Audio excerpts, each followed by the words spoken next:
ये है रामपुर गांव, एक छोटा सा लेकिन चहल पहल से भरा गांव। सुबह होते ही यहाँ के लोग अपने अपने काम में लग जाते थे।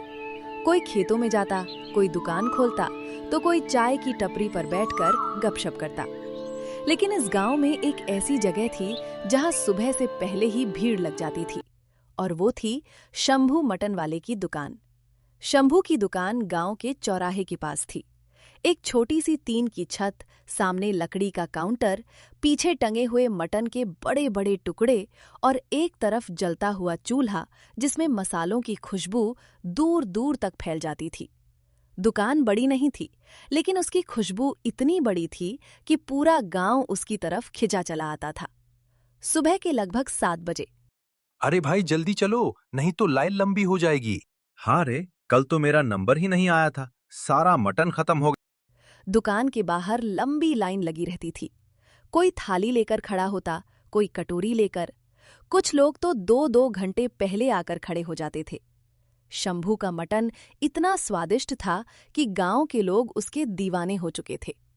अरे भाई, सबको मिलेगा, घबराओ मत, लेकिन लाइन से आओ। शंभू के चेहरे पर हमेशा हल्की सी मुस्कान रहती थी, लेकिन उसके मन में कुछ और ही चल रहा होता था। वो लोगों की भीड़ देखकर खुश तो होता था, पर साथ ही सोचता था, अगर इतनी भीड़ रोज लगती है तो क्यों ना मैं दाम थोड़ा और बढ़ा दूं? लोगों को तो वैसे भी मेरा मटन चाहिए। धीरे धीरे शंभू की दुकान की चर्चा आसपास के गांवों में भी होने लगी। लोग बैलगाड़ी से, साइकिल से, यहाँ तक कि मोटरसाइकिल से भी मटन लेने आने लगे। समय बीतता गया और शंभू की कमाई दिन दुनी रात चौगुनी बढ़ने लगी।